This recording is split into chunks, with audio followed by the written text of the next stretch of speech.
नमोऽस्तु तात्विका देवाः विष्णुभक्तिपरायणाः धर्ममार्गे प्रेरयन्तो भवन्तः सर्वदेवैः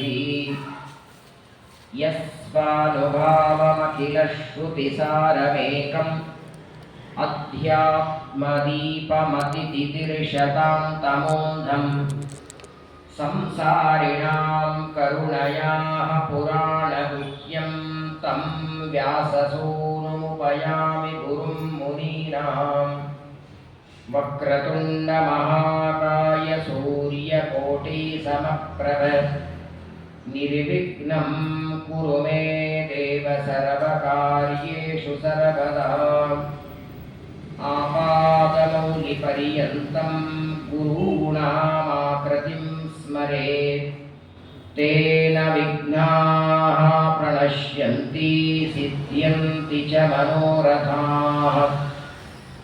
श्रीगुरुभ्यो नमः। श्रीशुक उवाच किं प्रमत्तस्य बहुभिः परोक्षैहायनैरिह परं मुहूर्तं विदितं घटते श्रेयसे यतः स्वस्त्यस्तु सताम् अशेषसन्मङ्गलानि भवन्तु। श्लोकैकश्रवणपठनमात्रेण कथा वक्तुश्च श्रोतॄणां निखिलकलिकतकल्मषापनूतनपटुतरे मोक्षाद्यखिलपुरुषार्थसाधनीभूते श्रीमद्भागवते महापुराणे यत्किञ्चित् पूर्वोक्तप्रमेयानुवादः। हरिः ओं हरिः ओं हरिः ओं। श्रीगुरुभ्यो नमः। ಏಕಾದಶಿಯ ಪವಿತ್ರ ಪರ್ವಕಾಲ ಇವತ್ತು. ಪರಮಾತ್ಮನಿಗೆ ಅತ್ಯಂತ ಪ್ರಿಯವಾದ ದಿನ ಅದು ಏಕಾದಶಿ. ವಿಶೇಷವಾಗಿ ಏಕಾದಶಿಯ ಪರ್ವಕಾಲದಲ್ಲಿ ಭಾಗವತ ಶ್ರವಣಕ್ಕೆ ಅನಂತ ಪಟ್ಟು ಪುಣ್ಯ ವೇದವ್ಯಾಸ ದೇವರು ಪದ್ಮಪುರಾಣದಲ್ಲಿ ತಿಳಿಸ್ತಾರೆ. ಏಕಾದಶಿಯನ್ನು ಹರಿವಾಸರ ಅಂತ ಇನ್ನೊಂದು ಹೆಸರಿನಿಂದ ನಾವು ಕರೀತೇವೆ. ಎಲ್ಲ ದೇವತೆಗಳಿಗೆ ಒಂದೊಂದು ತಿಥಿಯನ್ನ ದೇವರು ಕೊಟ್ಟು ಇದಕ್ಕೆ ನೀವು ನಿಯಾಮಕರಾಗಿ ಅಂತ ಮಾಡಿದ. ಬಲಿ ಪ್ರತಿಪದ, ಯಮದ್ವಿತೀಯ, ಅಕ್ಷಯ ತೃತೀಯ, ಗಣೇಶ ಚತುರ್ಥಿ, ಋಷಿ ಪಂಚಮಿ, ಸ್ಕಂದ ಷಷ್ಠಿ, ರಥ ಸಪ್ತಮಿ, ಎಲ್ಲ ತಿಥಿಗಳಿಗೆ ಒಬ್ಬೊಬ್ಬ ದೇವತೆಗಳು. ಆದರೆ ಏಕಾದಶಿಯನ್ನು ಮಾತ್ರ ದೇವರು ಯಾರಿಗೆ ಕೊಡಲಿಲ್ಲ. ಕೇವಲ ಅದು ತನಗೋಸ್ಕರವಾಗಿ ಇಟ್ಟುಕೊಂಡ. ಏಕಾದಶಿಯ ದಿನ ಯಾವುದಾದರೂ ನದಿಯಲ್ಲಿ ಸ್ನಾನ ಮಾಡಬೇಕು, ಪ್ರದಕ್ಷಿಣೆ ನಮಸ್ಕಾರ. ಅವತ್ತಿನ ದಿನ ವಿಶೇಷವಾಗಿ ಭಾಗವತದ ಶ್ರವಣವನ್ನು ಮಾಡಬೇಕು ಅಂತ ವೇದವ್ಯಾಸ ದೇವರ ಆಜ್ಞೆ ಇದೆ. ಕಾರ್ತಿಕ ಮಾಸದ ಕೊನೆ ಏಕಾದಶಿ ಮತ್ತೆ ಕಾರ್ತಿಕ ಏಕಾದಶಿಗೆ 1 ವರ್ಷ ಕಾಯಬೇಕು. ನಾವು ಬದುಕಿದ್ರೆ ಮಾಡಿರ್ತೇವೆ. ಇವತ್ತು ಕಾರ್ತಿಕ ಏಕಾದಶಿಯ ಕೊನೆ ದಿನ. ಇದರ ಮುಂದೆ ಬರುವ ಏಕಾದಶಿ ಪರಮಾತ್ಮ ಭಗವದ್ಗೀತೆಯನ್ನು ಉಪದೇಶ ಮಾಡಿದ ಗೀತಾ ಜಯಂತಿ. ಮುಂದಿನ ಏಕಾದಶಿ ಮಾರ್ಗಶೀರ್ಷ ಮಾಸದ ಏಕಾದಶಿ. ಅಂತಹ ಭಗವಂತನಿಗೆ ಅತ್ಯಂತ ಪ್ರಿಯವಾದ ಪ್ರೀತ್ಯಾಸ್ಪದವಾದ ದಿನ ಏಕಾದಶಿ. ಏಕಾದಶಿಯ ಪರ್ವಕಾಲದಲ್ಲಿ ಭಾಗವತದ ಶ್ರವಣವನ್ನು ನಮ್ಮ ಯೋಗ್ಯತೆಗೆ ತಕ್ಕಂತೆ ಪರಮಾತ್ಮ ನಮ್ಮಿಂದ ಮಾಡಿಸ್ತಾ ಇದ್ದಾನೆ. ಯಾಕೆಂದರೆ ಎಷ್ಟು ವರ್ಷ ಬದುಕ್ತೇವೆ ಅನ್ನೋದು ದೊಡ್ಡದಲ್ಲ, ಇರುವ ಆಯುಷ್ಯ ಹೇಗೆ ಸಾರ್ಥಕ ಮಾಡಿಕೊಳ್ಳುತ್ತೇವೆ ಅನ್ನೋದು ದೊಡ್ಡದು.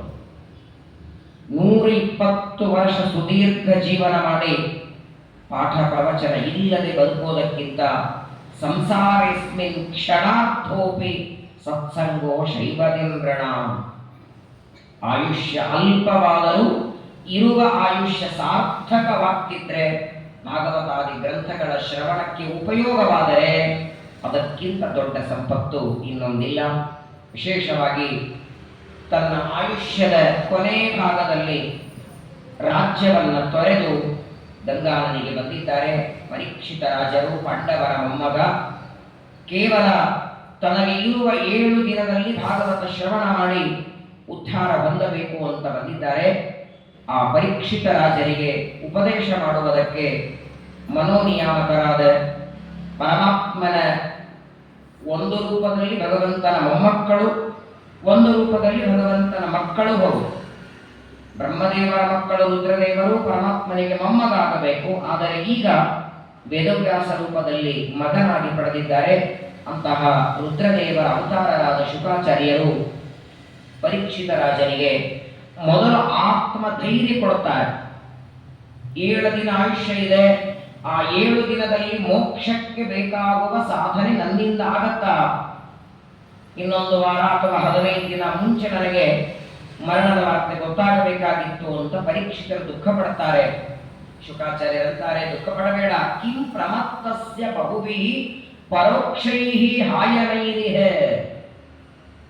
ಪರೀಕ್ಷಿತ, ನನಗೆ 7 ದಿನ ಆಯುಷ್ಯ ಇದೆ, ಇಷ್ಟರಲ್ಲಿ ಸಾಧನೆ ಮಾಡ್ಕೊಳ್ಳಿಕ್ಕಾಗತ್ತೋ ಅಂತ ನೀನು ಚಿಂತೆ ಮಾಡಬೇಡ. ಯಾಕೆ ಅಂದ್ರೆ ಯಾವ ವ್ಯಕ್ತಿಗೆ ತನ್ನ ಉದ್ಧಾರಕ್ಕೆ 2 ಘಳಿಗೆ ಸಿಕ್ಕರೂ ಸಾಕು. ಉದ್ಧಾರ ಮಾಡಿಕೊಳ್ಳುವ ಮನಸ್ಸಿರಬೇಕು, ದೇವರಲ್ಲಿ ಭಕ್ತಿ ಇರಬೇಕು, ದೇವರು ಕೊಟ್ಟ ಆಯುಷ್ಯ ಸಾರ್ಥಕ ಮಾಡಿಕೊಳ್ಳಬೇಕನ್ನುವ ವಿವೇಕ ಇರಬೇಕು.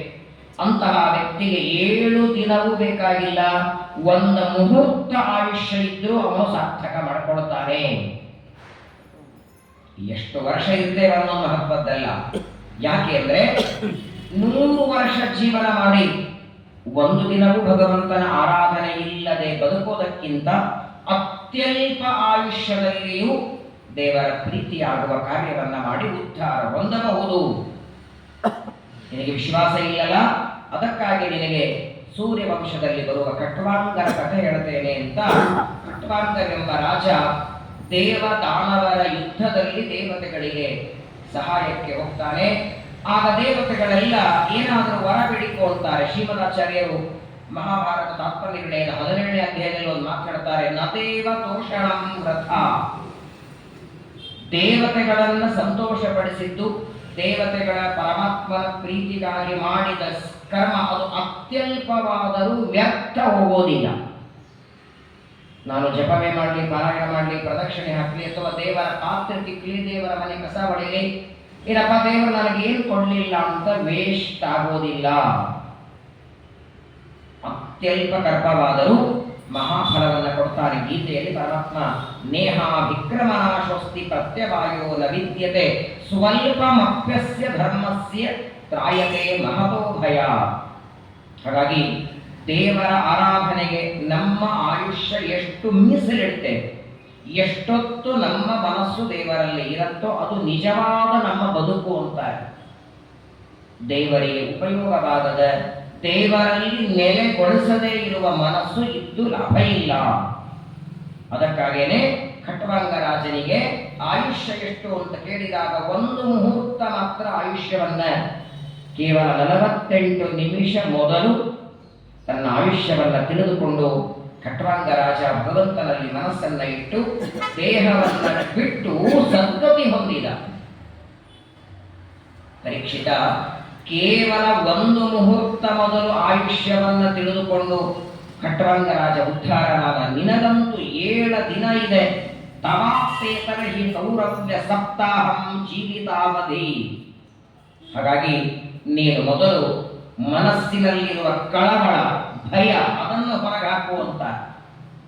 7 ದಿನ ಮಾತ್ರ ಬದುಕ್ತೇನೆ, 7 ದಿನದಲ್ಲಿ ನನ್ನಿಂದ ಸಾಧನೆ ಆಗತ್ತೋ ಇಲ್ಲೋ ಅನ್ನುವ ಕಳವಳ ಮಾಡಿಕೊಳ್ಳಬೇಡ.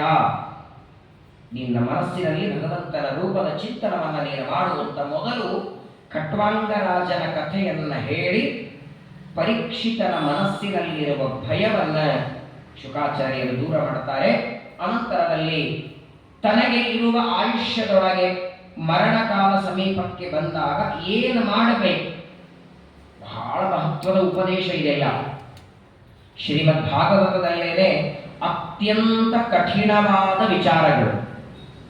ಪರಮಾತ್ಮ ಮೊಟ್ಟ ಮೊದಲು ಎಲ್ಲ ಜೀವರಿಗೆ ಜನ್ಮ ಮರಣ ಕೊಟ್ಟಿದ್ದ. ಜೀವರಿಗೆ ಅಂದ್ರೆ ದೇಹಕ್ಕೆ, ದೇಹದ ಸಂಬಂಧವಾಗತ್ತೆ ಅದು ಜನ್ಮ, ದೇಹ ಬಿಡುತ್ತಾನೆ ಅದು ಮರಣ. ಜನ್ಮ ಮರಣಗಳು ದೇಹಕ್ಕೆ ಆದರೂ ಜೀವ ತನಗೆ ಆಗತ್ತೆ ಅಂತ ಭ್ರಮಿಸಿದ್ದಾನೆ. ತನಗೆ ಅಂತ ಭ್ರಮಿಸಿದ್ದಕ್ಕೇನೆ ಸಂಸಾರದಲ್ಲಿ ದುಃಖ ಪಡ್ತಾ ಇದ್ದಾನೆ. ಆದರೆ ಯಾವ ವ್ಯಕ್ತಿಗೆ ಸ್ಥಿರವಾದ ಪ್ರಜ್ಞೆ ಇದೆ, ದೇಹ ಬೇರೆ ಜೀವ ಬೇರೆ, ಜನ್ಮ ಮರಣ ರಾಗ ಸಿಟ್ಟು ದ್ವೇಷ ಭಯ ಇದೆಲ್ಲವೂ ದೇಹಕ್ಕೆ ಆಗತ್ತೆ ಹೊರತು ಜೀವನಿಗಲ್ಲ ಅನ್ನುವ ವಿವೇಕ ಯಾರಿಗುಂಟೋ ಆ ವ್ಯಕ್ತಿಗೆ ಮರಣ ಬರುತ್ತೆ ಅಂದ್ರೆ ಭಯ ಆಗೋದಿಲ್ಲ. ಯಾಕೆಂದ್ರೆ ಅವನು ಗಟ್ಟಿ ಮಾಡ್ಕೊಂಡಿರ್ತಾನೆ, ಮರಣ ಇದು ದೇಹಕ್ಕೆ ಬರುತ್ತೆ ಹೊರತು ಜೀವನಿಗಲ್ಲ. ಅಜೋ ನಿತ್ಯ ಶಾಶ್ವತೋಯಂ ಪುರಾಣೋ ನ ಹನ್ಯತೆ ಹನ್ಯಮಾನೇ ಶರೀರೆ. ಕೃಷ್ಣ ಹೇಳ್ತಾನೆ ಭಗವದ್ಗೀತೆಯಲ್ಲಿ, ಯಾವ ಅಸ್ತ್ರದಿಂದ ಹೊಡೆದು ಸಾಯಿಸ್ಲಿಕ್ಕಾಗೋದಿಲ್ಲ, ನೀರಿನಲ್ಲಿ ಹಾಕಿದ್ರೆ ತೊಯ್ಯೋದಿಲ್ಲ, ಬೆಂಕಿಯಲ್ಲಿ ಹಾಕಿದ್ರೆ ಸುಡೋದಿಲ್ಲ, ಬಿಸಿಲಿನಲ್ಲಿ ಬೆಂದು ಹೋಗೋದಿಲ್ಲ, ಅಂತಹ ವಸ್ತು ಅಂದ್ರೆ ಜೀವ. ಏನೂ ಆಗೋದಿಲ್ಲ ಅವನಿಗೆ. ನೈನಂ ಛಿಂದಂತಿ ಶಸ್ತ್ರಾಣಿ ನೈನಂ ದಹತಿ ಪಾವಕಃ ನ ಚೈನಂ ಕ್ಲೇದಯತ್ಯಾಪೋ ನ ಶೋಷಯತಿ ಮಾರುತಃ. ಇದೆಲ್ಲವೂ ದೇಹಕ್ಕೆ ಆಗತ್ತೆ. ಹಾಗಾಗಿ ದೇಹವನ್ನು ಬಿಡುವಾಗ ದುಃಖ ಪಡತಕ್ಕದ್ದಲ್ಲ. ಪ್ರಾತಃ ಕಾಲ ಮಾಡಿದ ಅಡಿಗೆ ಸಾಯಂಕಾಲ ಅಳಿಸಿ ಹೋಗುತ್ತೆ. ಅದೇ ರೀತಿ ಈ ದೇಹ ಇವತ್ತಿಲ್ಲ ನಾಳೆ ಬಿದ್ದು ಹೋಗುತ್ತೆ. ಅದಕ್ಕೆ ಕೃಷ್ಣ ಭಗವದ್ಗೀತೆಯಲ್ಲಿ ಬಟ್ಟೆಯ ಉದಾಹರಣೆ ಕೊಟ್ಟ ಅರ್ಜುನನಿಗೆ. ವಾಸಾಂಸಿ ಜೀರ್ಣಾನಿ ಯಥಾ ವಿಹಾಯ ನವಾತಿ ಗೃಹ್ಣಾತಿ ನರೋಪರಾಣಿ. ಹೊಸದಾದ ಬಟ್ಟೆ ದೀಪಾವಳಿಯೋ ಉಗಾದಿಯೋ ಹಬ್ಬದಲ್ಲಿ ತೊಡ್ಕೊಳ್ತೇವೆ. ಆ ಹೊಸ ಬಟ್ಟೆಯನ್ನ 3-4 ತಿಂಗಳು ಹಾಕೊಳ್ತೇವೆ. ಕೊನೆಗೆ ಒಂದು ದಿನ ಹರಿಯಲು ಹೋಗುತ್ತೆ. ಆ ಬಟ್ಟೆ ಹರಿದು ಹೋದರೆ ದುಃಖ ಪಡಲ್ಲ. ಯಾಕೆಂದ್ರೆ ಹರಿದು ಹೋದದ್ದು ಬಿಸಾಕ್ತಾನೆ, ಮತ್ತೊಂದು ಬಟ್ಟೆಯನ್ನು ತಗೊಳ್ತಾನೆ. ಹಾಗೆ ಈ ಶರೀರ ಹಳೆದಾದ್ರೆ ಇದನ್ನು ಬಿಡಿ, ಇನ್ನೊಂದು ರೆಡಿ ಇಟ್ಟಿದ್ದಾನೆ ದೇವರು. ಹೇಗೆ ನಡೆಯುವಾಗ ಮುಂದಿನ ಹೆಜ್ಜೆ ಪೂರ್ಣ ಇಟ್ಟ ಮೇಲೆ ಹಿಂದಿಂದ ಎತ್ತುತ್ತೇವೆ ನಾವು, ಹಾಗೆ ಮುಂದೊಂದು ಶರೀರ ಇದೆ ಅಂತ ಗಟ್ಟಿಯಾದ್ರೆ ಇದನ್ನು ಬಿಡೋದಕ್ಕೆ ವಿವೇಚನೆ ಮಾಡ್ತಾರೆ. ಅಂದ ಮೇಲೆ ಇನ್ನೊಂದು ಹೊಸದಾದ ಸಾಧನ ಮಾಡುವುದಕ್ಕೆ ಒಳ್ಳೆ ಶರೀರ ದೇವರು ಕೊಡ್ತಾನೆ. ಇದು ಹಳೆಯದನ್ನ ಬಿಡುವಂತಾನೆ. ಯಾಕೆ ಮರಣ ಬಂದರೆ ದುಃಖ ಪಡಬೇಕು? ಹಾಗಾಗಿ ಮರಣದ ವಾರ್ತೆ ಗೊತ್ತಾದ ಮೇಲೆ ದುಃಖ ಪಡಬಾರದು. ಹಾಗಾದ್ರೆ ಏನು ಮಾಡಬೇಕು? ಯಾವ ವ್ಯಕ್ತಿಗೆ ಜನ್ಮಾಂತರದ ಪುಣ್ಯದಿಂದ ಅಥವಾ ದೇವರ ಅನುಗ್ರಹದಿಂದ 1 ದಿನ ಮೊದಲು 2 ದಿನ ಮೊದಲು ವಾರ ಮೊದಲು ಮರಣದ ವಾರ್ತೆ ಗೊತ್ತಾದರೆ ಆ ವ್ಯಕ್ತಿ ಮಾಡುವ ಕರ್ತವ್ಯಗಳೇನು ಅದನ್ನ ಶುಕಾಚಾರ್ಯರು ಒಂದೊಂದಾಗಿ ಪರೀಕ್ಷಿತರಿಗೆ ಹೇಳ್ತಾರೆ. ಮೊಟ್ಟ ಮೊದಲು ಅಂತಕಾಲೇತು ಪುರುಷಃ ಆಗತೆ ಗತ ಸಾಧ್ವಸಃ ಚಿಂದ್ಯಾದ ಸಂಗ ಶಸ್ತ್ರೇಣ ಸ್ಪ್ರಹಾಂ ದೇಹೇನು ಯೇಜತಂ. ನೋಡು ಪರೀಕ್ಷಿತ, ಯಾವ ವ್ಯಕ್ತಿಗೆ ಮರಣಕಾಲ ಹತ್ತಿರ ಬರುತ್ತೆ, ಮರಣಕಾಲ ಸಮೀಪಕ್ಕೆ ಬಂದಾಗ ಮೊಟ್ಟ ಮೊದಲು ಅವನಲ್ಲಿ ಇರಬೇಕಾದದ್ದು ವೈರಾಗ್ಯ ಅಂತ. ಇಡೀ ಆಯುಷ್ಯ ವೈರಾಗ್ಯ ಬರದೇ ಇದ್ದರೂ ಮರಣಕಾಲದಲ್ಲಿ ಮಾತ್ರ ವೈರಾಗ್ಯ ಬೇಕು. ಯಾಕೆ ಅಂದರೆ ಯಾವ ಯಾವ ಪದಾರ್ಥಗಳಲ್ಲಿ ಮನಸ್ಸು ಮಾಡ್ತಾನೆ, ಯಾವ ಪದಾರ್ಥಗಳನ್ನು ಮೋಹ ಮಾಡ್ತಾನೆ, ಇದೆಲ್ಲ ನಾನು ಬಿಟ್ಟು ಹೋಗಬೇಕು ಅಂತ ದುಃಖ ಪಡ್ತಾನೆ. ಆ ಪದಾರ್ಥಗಳಲ್ಲಿ ಇವನ ಮನಸ್ಸು ತೊಡಗಿದ್ರೆ ಮನಸ್ಸು ದೇವರಲ್ಲಿ ನೆಲೆಗೊಳಿಸೋದಕ್ಕಾಗೋದಿಲ್ಲ. ವೈರಾಗ್ಯ ಬಹಳ ಮಹತ್ವದ್ದು. ಜ್ಞಾನ ಭಕ್ತಿ ವೈರಾಗ್ಯ ಮೂರನ್ನ ನಾವು ದೇವರಲ್ಲಿ ನಿತ್ಯ ಪ್ರಾರ್ಥನೆ ಮಾಡ್ತೇವೆ. ಅದರಲ್ಲಿ ವೈರಾಗ್ಯ, ಯಾವ ಪದಾರ್ಥಗಳಲ್ಲಿ ಆಸಕ್ತಿ ಬೇಡ, ಇದು ಮೊಟ್ಟ ಮೊದಲು ಬರಬೇಕಂತ. ಯಾಕೆ ಅಂದ್ರೆ ನೋಡಿ, ಏಕಕಾಲದಲ್ಲಿ ನಮ್ಮ ಮನಸ್ಸು 2 ಕೆಲಸ ಮಾಡಲ್ಲ. ಸಂಸಾರದ ಪದಾರ್ಥದಲ್ಲಿ ಮನಸ್ಸು ತೊಡಗಿದರೆ ದೇವರಲ್ಲಿ ಆಸಕ್ತವಾಗೋದಿಲ್ಲ. ದೇವರಲ್ಲಿ ಆಸಕ್ತವಾದರೆ ಸಂಸಾರದ ಪದಾರ್ಥದಲ್ಲಿ ದೂರ ಹೋಗತ್ತೆ ಮನಸ್ಸು. ನೋಡಿ, ಏಕಾದಶಿಯ ಪುಣ್ಯ ಪರ್ವಕಾಲ ಪ್ರಾತಃ ಕಾಲ ಭಾಗವತಕ್ಕೆ ಬಂದಿದ್ದೀರಿ. ಈ ಪ್ರವಚನ ಕೇಳುವಾಗ ನಿಮ್ಮ ಮನಸ್ಸು ಇಲ್ಲಿದೆ ಮಾತ್ರ ಸಂಘದಲ್ಲಿ, ಮನೆಯಲ್ಲಿ ಇಲ್ಲ. ಅಲ್ಲಿ ಹೋದ ಮೇಲೆ ಅಲ್ಲಿರತ್ತೆ, ಇಲ್ಲಿಲ್ಲ. ಹಾಗಾಗಿ ಮರಣಕಾಲ ಸಮೀಪಕ್ಕೆ ಬಂತು ಅಂದರೆ ಮೊಟ್ಟ ಮೊದಲು ಎಲ್ಲ ವಸ್ತುಗಳು, ಹೆಂಡತಿ ಮಕ್ಕಳು ಹಣ ಕಾಸು, ಯಾಕೆ ಅಂದರೆ ಒಂದು ತಾನು ವಿವೇಕ ಮಾಡಿಕೊಂಡಿರಬೇಕು. ಯಾವ ವಸ್ತುಗಳ ಮೇಲೆ ನಾನು ಎಷ್ಟೇ ಪ್ರೀತಿ ಮಾಡಿದರೂ ಯಾವುದು ನನ್ನ ಜೊತೆಗೆ ಬರೋದಿಲ್ಲ, ಇದು ಮೊಟ್ಟ ಮೊದಲು ತಲೆ ಬರಬೇಕು. ಎಷ್ಟೇ ಪ್ರೀತಿ ಮಾಡಲಿ ಮಕ್ಕಳ ಮೇಲೆ, ಎಷ್ಟೇ ಪ್ರೀತಿ ಮಾಡಲಿ ಹೆಂಡತಿಯ ಮೇಲೆ, ಒಬ್ಬ ವ್ಯಕ್ತಿ ದೇಹ ಬಿಡುವಾಗ ನನ್ನ ತಂದೆ ಹೋಗ್ತಿದ್ದಾನೆ ಜೊತೆಗೆ ನಾನು ಹೋಗ್ತೇನೆ ಅಂತ ಮಗ ಬರೋದಿಲ್ಲ, ಅಥವಾ 30-40 ವರ್ಷ ಸಂಸಾರ ಮಾಡಿದ ಹೆಂಡತಿ ಬರೋದಿಲ್ಲ. ಒಬ್ಬಂಟಿಕನಾಗಿ ಹೋಗಬೇಕು. ಯಮದೇವರ ಕೇಳುವ ಪ್ರಶ್ನೆಗೆ ಒಬ್ಬಂಟಿಕನಾಗಿ ಉತ್ತರ ಕೊಡಬೇಕು. ಯಾರು ಯಾರ ಮೇಲೆ ಎಷ್ಟೇ ಪ್ರೀತಿ ಮಾಡಿದರೂ ಬದುಕಿರೋವರೆಗೆ ಜೊತೆಗಿರ್ತಾರೆ. ನೀವೆಲ್ಲೋ ಮಾರ್ಕೆಟಿಗೆ ಹೋದ್ರೆ ಜೊತೆಗೆ ಬರ್ತಾರೆ, ಏನೋ ಕೆಲಸ ಮಾಡೋ ನಿಮ್ ಜೊತೆಗೆ ಬರ್ತಾರೆ. ಅಂತ್ಯಕಾಲ ಬಂತು, ನಾನು ದೇಹ ಬಿಡ್ತೇನೆ, ನನ್ನ ಜೊತೆಗೆ ನೀನು ನಡಿ ಅಂದ್ರೆ ಯಾವ ವ್ಯಕ್ತಿ ರೆಡಿ ಆಗೋದಿಲ್ಲ. ಹೋಗೋರ ಜೊತೆಗೆ ಯಾರು ಹೋಗೋದಿಲ್ಲ, ಅವ್ರ ಸಲುವಾಗಿ ಹೋಗೋ ವ್ಯಕ್ತಿ ಇಲ್ಲಿ ಉಳಿಲಿಕ್ಕಾಗಲ್ಲ. ಇದೊಂದು ವಿಚಿತ್ರವಾದ ಸಂಬಂಧ ದೇವರಿಟ್ಟಿದ್ದ. ಹಾಗಾಗಿ ತಾನು ಮೊದಲು ತಲೆಯೊಳಗೆ ಇಟ್ಕೊಂಡಿರಬೇಕು, ಯಾವ ವಸ್ತುಗಳಲ್ಲಿ ಅತಿಯಾದ ಮೋಹವನ್ನ ಪ್ರೀತಿಯನ್ನ ಮಾಡ್ತೇನೆ ಆ ಯಾವ ಪದಾರ್ಥಗಳು ನನ್ನ ಜೊತೆಗೆ ಬರೋದಿಲ್ಲ. 4 ಜನ ಗೆಳೆಯರಿದ್ರು, ತುಂಬಾ ದಿನದಿಂದ ಗೆಳತನ. ಅವರ ಗೆಳತನ ಹೇಗಿತ್ತು ಅಂದ್ರೆ, ಯಾವ ಕೆಲಸ ಮಾಡಿದರೂ 4 ಜನ ಸೇರಿ ಮಾಡುತ್ತಿದ್ರು. ಒಂದು ಕೆಲಸನೂ ಒಬ್ಬರನ್ನು ಬಿಟ್ಟು ಒಬ್ಬರು ಮಾಡುತ್ತಿರಲಿಲ್ಲ. ಒಬ್ಬರಿಗೆ ಒಬ್ಬರು ಪ್ರಾಣ ಕೊಡುವಷ್ಟು ಗೆಳೆಯಂದರು. ಯಾವುದೇ ಊರಿಗೆ ಹೋದ್ರು 4 ಜನ ಸೇರಿ ಹೋಗಬೇಕು. ಅಡುಗೆ, ಊಟ, ತಿಂಡಿ, ಬಟ್ಟೆ ತಗೊಂಡ್ರೆ ಎಲ್ಲವೂ ಸೇರಿ ಮಾಡಬೇಕು. ಸುಮಾರು 70-80 ವರ್ಷಗಳವರೆಗೆ 4 ಜನ ಗೆಳೆಯಂದರು ಅನ್ಯೋನ್ಯವಾಗಿ ತಮ್ಮ ಜೀವನ ಮಾಡ್ತಾರೆ. ಯಾವ ವಿಚಾರದಲ್ಲೂ 4 ಜನರಲ್ಲಿ ವ್ಯತ್ಯಾಸ ಬರ್ತಿರಲಿಲ್ಲ.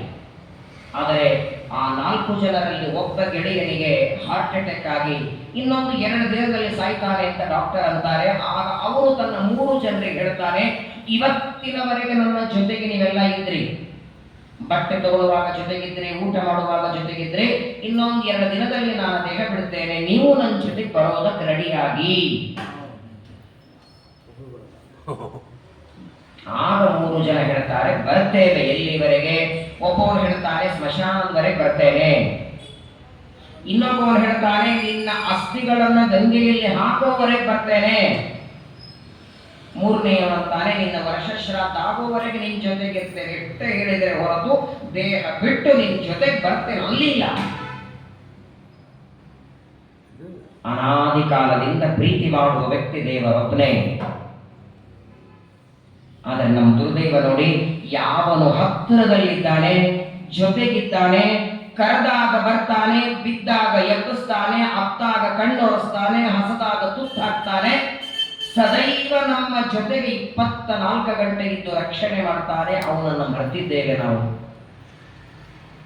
ತಾತ್ಕಾಲಿಕವಾಗಿ ಬಂದ ಬಂಧುಗಳ ಮೇಲೆ ಪ್ರೀತಿ ಮಾಡ್ತೇವೆ, ಮತ್ತು ಆ ಬಂಧುಗಳು ಶಾಶ್ವತರಲ್ಲ. ಈಗ ನೋಡಿ, ನಾವು ನಮ್ಮ ಜೀವನದಲ್ಲಿ ಮಾಡಿದೇನೋ ಅಜ್ಞಾನದಿಂದಲೋ ಜ್ಞಾನದಿಂದಲೋ ಪಾಪಕರ್ಮ ಮಾಡಿದ್ದೇವೆ. ನಾವು ಮಾಡಿದ ಪಾಪಕರ್ಮವನ್ನ ನಮ್ಮ ಮರಣ ಕಾಲದಲ್ಲಿ ಮಗನನ್ನ ಕರೆದು, ನೋಡಪ್ಪ, ನಾನು ಇವತ್ತಿನವರೆಗೆ ನಿನಗೆ ಏನು ಕೊಡ್ಲಿಕ್ಕಾಗಿಲ್ಲ, ನಾನು ಮಾಡಿದ ಎಲ್ಲ ಪಾಪ ನೀನು ಕೊಡ್ತೇನೆ, ತಗೊಳ್ತೀಯ ಅಂದ್ರೆ ಯಾವ ಮಗ ರೆಡಿ ಆಗ್ತಾನೆ? ಮಾಡಿದ ಪಾಪಕರ್ಮಗಳು ತಗೊಳ್ಳಿಕ್ಕೆ ರೆಡಿ ಇಲ್ಲ. ತಂದೆಯ ಆಸ್ತಿ ಬೇಕು ಮಕ್ಕಳಿಗೆ. ಸಂತಂ ಸಮೀಪೆ ರಮಣಂ ರತಿಪ್ರದಂ. ಹಾಗಾಗಿ ಅನಿಮಿತ್ತ ಬಂದು ಭಗವಂತನೊಬ್ಬನೇ, ಅವನಲ್ಲಿ ಮನಸ್ಸು ಇಡುವುದಕ್ಕೆ ಅಂತ್ಯಕಾಲದಲ್ಲಿ ಮೊದಲು ಪ್ರಯತ್ನ ಮಾಡಬೇಕಂತ ಶುಕಾಚಾರ್ಯರು. ಊಟ ಆದ ಮೇಲೆ ಯಾವ ಬಾಳೆ ಎಲೆಯಲ್ಲಿ ಊಟ ಮಾಡಿರ್ತೇವೆ, ಅದು ಎಷ್ಟೇ ದೊಡ್ಡದಿರಲಿ, ಎಷ್ಟೇ ಚೆನ್ನಾಗಿರಲಿ, ಊಟಕ್ಕೆ ಕೂಡುವಾಗ ಆ ಎಲೆ ಮೇಲೆ ಮೋಹ, ಇದರ ಮೇಲೆ ನಾನೇ ಕೂತ್ಕೋಬೇಕು, ದೊಡ್ಡ ಎಲೆ. ಆದರೆ ಆ ಮೋಹ ಪ್ರೀತಿ ಎಲ್ಲಿಯವರೆಗೆ? ಮಜ್ಜಿಗೆಯನ್ನ ಆಗೋವರೆಗೆ. ಮಜ್ಜಿಗೆಯನ್ನ ಊಟ ಆಯಿತು ಅಂದ್ರೆ ಅದರ ಮೇಲಿನ ಪ್ರೀತಿ ಇದೆ ಅಂತ ಹೇಳಿದ್ರೆ ಮನೆಗೆ ಒಯ್ಲಿಕ್ಕಾಗತ್ತಾ? ಅದನ್ನ ಅನಿವಾರ್ಯವಾಗಿ ಡಸ್ಟ್ಬಿನ್ ಹಾಕಬೇಕಲ್ವೇ? ಹಾಗೆ ಪರೀಕ್ಷಿತನಿಗಂತಾರೆ, ಮೊಟ್ಟ ಮೊದಲು ವೈರಾಗ್ಯ ಬಹಳ ಮಹತ್ವ. ಅದು ನೋಡಿ, ಪರೀಕ್ಷಿತರಿಗೆ ಬಂದದ್ದು ಅದೇ ತಾನೆ.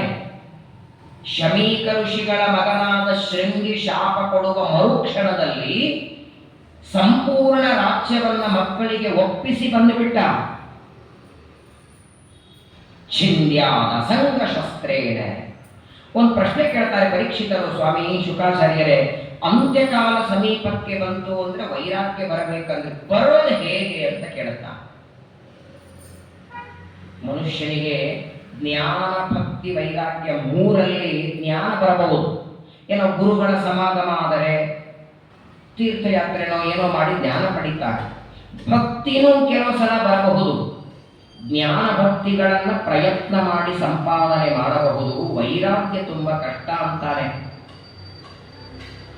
ಯಾಕೆಂದ್ರೆ ಯಾವ ಪದಾರ್ಥದಿಂದ ತನಗೆ ದುಃಖ ಇದೆ, ಹಾನಿ ಇದೆ ಅಂತ ಗೊತ್ತು, ಆದರೂ ಅದರ ಮೇಲೆ ಮೋಹ ಹೋಗ್ತಾ ಇಲ್ಲ. ನಮ್ಮ ಮನೆಯಲ್ಲೇ ನೋಡಿ, ನಾವು ನಿತ್ಯದಲ್ಲಿ ಬಳಸುವ ಪದಾರ್ಥ, ಸ್ನಾನಕ್ಕೆ ನೀರು, ಬಕೀಟು, ದೇವರ ಪೂಜೆಗೆ ಪದಾರ್ಥ, ಅಡಿಗೆ ಪಾತ್ರೆ, ನಾವು ನಿತ್ಯ ಬಳಸುವ ಪದಾರ್ಥಕ್ಕಿಂತ ಬಳಸದೇ ಇರುವ ಪದಾರ್ಥ ಎಷ್ಟಿವೆ ನಮ್ಮ ಮನೆಯಲ್ಲಿ. ಆದರೆ ಅದನ್ನ ನಾನು ಬಳಸೋದಿಲ್ಲ ಅಂತ ಎತ್ತಿ ಯಾರಿಗೆ ಕೊಡಬೇಕು ಅಂತ ಅನಿಸಿದೆಯಾ? ತಾಮ್ರದ ಕೊಡ ಇರಬಹುದು, ಸ್ಟೀಲಿನ ಬಕೆಟ್ ಇರಬಹುದು, ಇದು ನನ್ನ ಉಪಯೋಗಕ್ಕಿಲ್ಲ, ಯಾರಾದರೂ ಉಪಯೋಗಿಸಲಿ ಕೊಡೋಣ ಅನ್ನೋದಿಲ್ಲ. ಇರಲಿ ಪರವಾಗಿಲ್ಲ, ಮೇಲಿಡು ಅಂತಾನೆ.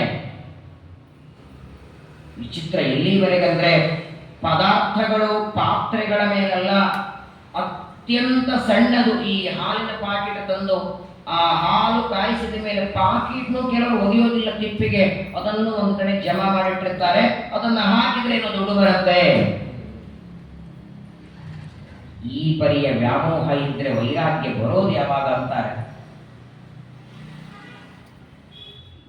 ಕೆಲವು ತರಕಾರಿ ಪಲ್ಯಗಳನ್ನ ಮಾಡಬೇಕಾದ್ರೆ ಅದರ ಮೇಲಿನ ತೊಗಟೆ, ಸಪ್ಪೆ ಸುರಿದು ಅದನ್ನು ಎಸೆಯೋದಿಲ್ಲ. ಅದನ್ನೇನೋ ಫ್ರೈ ಮಾಡಿದ್ರೆ ಚಟ್ನಿ ಆಗತ್ತೆ, ಯಾಕೆ ಸಾಕ್ಬೇಕು? ವ್ಯಾಮೋಹ ಮನುಷ್ಯನಿಗೆ ಎಷ್ಟು ದೇವರು ಕೊಡ್ತಾನೆ. ತನ್ನ ಉಪಯೋಗಕ್ಕೆ ಬರೋದಿಲ್ಲ, ಆದರೂ ಆ ವಸ್ತುಗಳ ಮೇಲೆ ಪ್ರೀತಿ ಇರುತ್ತೆ. ತನಗೆ ಅದರಿಂದ ದುಃಖ ಇದೆ ಅಂತ ಗೊತ್ತಿದ್ರೂ ಆ ವಸ್ತುಗಳ ಮೇಲೆ ಪ್ರೀತಿ ಇರುತ್ತೆ.